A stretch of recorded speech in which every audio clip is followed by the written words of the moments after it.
नमस्कार, आप देख रहे हैं नेक्स्ट 9 न्यूज नेशन और आपके साथ मैं हूं क्रांति सिंह।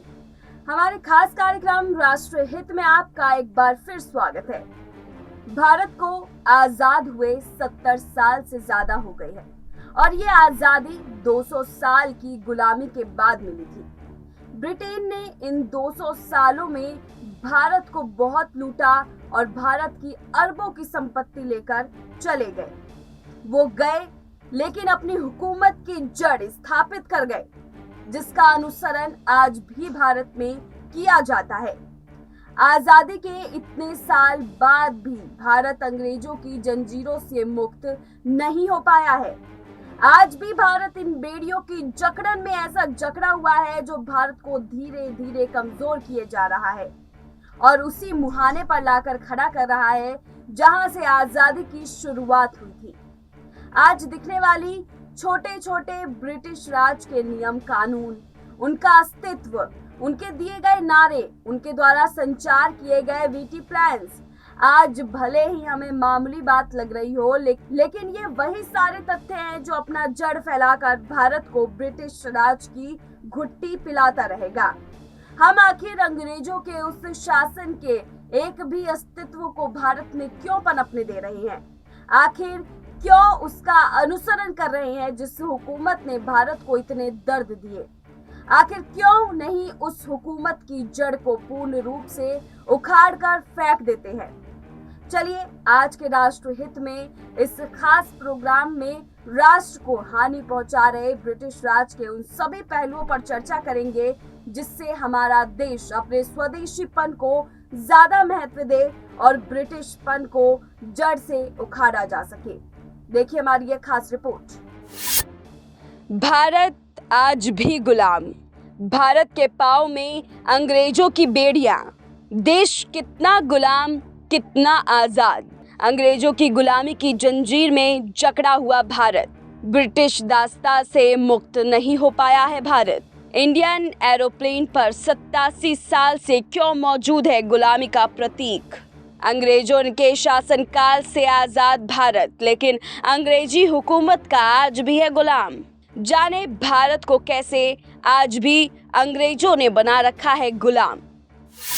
भारत को आज़ादी 15 अगस्त 1947 को मिली थी। हर साल 15 अगस्त को हर हिंदुस्तानी अपनी आज़ादी का जश्न मनाता है, लेकिन क्या आपको पता है हम आज भी ब्रिटिश गुलामी से आज़ाद नहीं हुए हैं। आज भी भारत ब्रिटिश राज के दिए गए कई पहलुओं का अनुसरण कर रहा है। लंबे वक्त तक अंग्रेजों के शासन में रहे भारत के लिए 20 फरवरी की तारीख बहुत अहमियत रखती है। 1947 में इसी दिन ब्रिटेन के तत्कालीन प्रधानमंत्री क्लेमेंट एटली ने भारत को 30 जून 1948 तक ब्रिटेन की गुलामी से आज़ाद करने की घोषणा की थी। हालांकि भारत 15 अगस्त 1947 को ही स्वतंत्र हो गया। ये बातें सिर्फ कहने के लिए है कि हम आज़ाद हैं, हमें आज़ादी अंग्रेज़ों से मिल चुकी है, पर वास्तव में इस तथ्य में कितनी सच्चाई है ये सब आप जानते ही होंगे। 200 वर्षों के अंदर व्यापार के बहाने अंग्रेजों ने सारे देश में अपने कब्जे को ले लिया था और आज भी फिर उसी व्यापार को इस तरह से बिठा दिया है कि आने वाले समय में दोबारा इस तरह की स्थिति पैदा हो सकती है। 1750 तक आते आते सारा देश अंग्रेजी ईस्ट इंडिया कंपनी का गुलाम हो गया। उस बड़ी लड़ाई लड़ने के लिए सिराजुद्दौला ने युद्ध किया अंग्रेजों के खिलाफ, जो 1757 में प्लासी का युद्ध के नाम से मशहूर हुआ।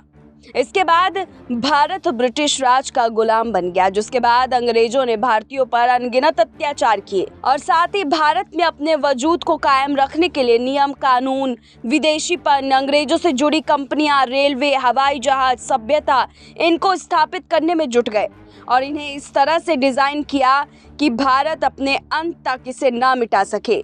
और हो भी कुछ ऐसा रहा है। भारत आज़ाद तो हो गया, लेकिन ब्रिटिशों ने जो प्लान बनाया था उसके अनुरूप भारत आज भी चल रहा है। आसान शब्दों में कहे तो भारत की जड़ से ब्रिटिश राज की निशानियां आज तक नहीं मिटी। भारत आज भी इन बेड़ियों के जकड़न में जकड़ा हुआ है। आपको शायद पता नहीं होगा कि अभी भी देश के एक हिस्से पर ब्रिटिश हुकूमत का राज कायम है।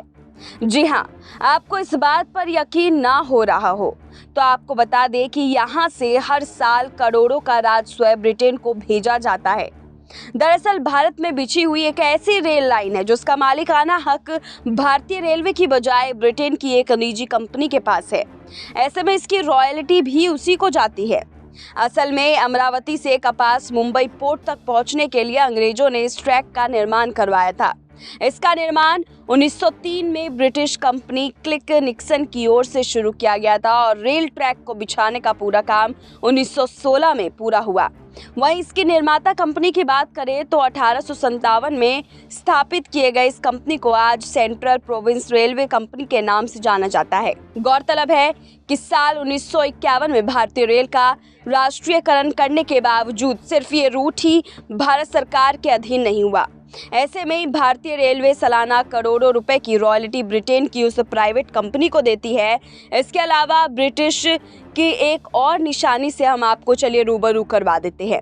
भारत से संचालित होने वाली सभी सरकारी और प्राइवेट विमानों पर कोड नंबर लिखा होता है। ये कोड हमेशा VT से शुरू होता है, जैसे VTTRI और VTEDE। ये कोड नंबर विमान के स्वामित्व को दर्शाता है।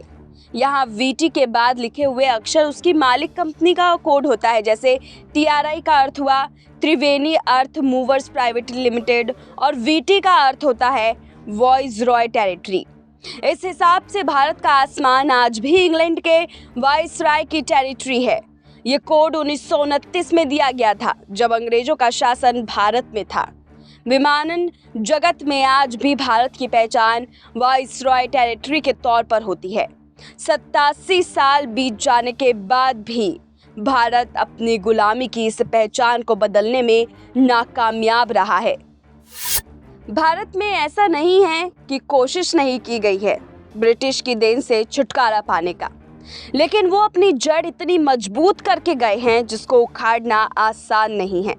लेकिन इसके लिए ठोस कदम अगर उठाए जाए तो इससे छुटकारा पाना इतना भी मुश्किल नहीं होगा।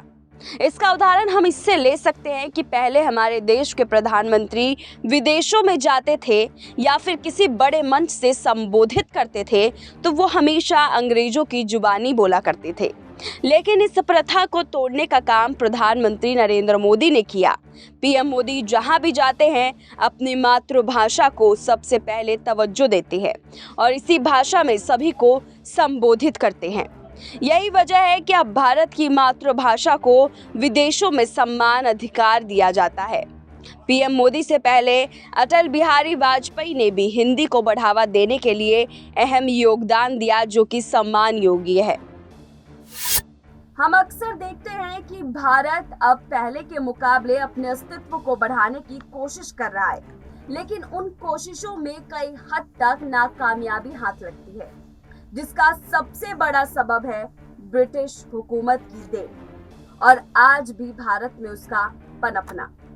इस जड़ को सिरे से खत्म करना बेहद जरूरी है, क्योंकि अगर ये इसी तरह से पनपता रहा तो वो दिन दूर नहीं जब राष्ट्र में पूर्ण से ये अपना जड़ फैला देगा और भारतीय संस्कृति का इतिहास दब के रह जाएगा।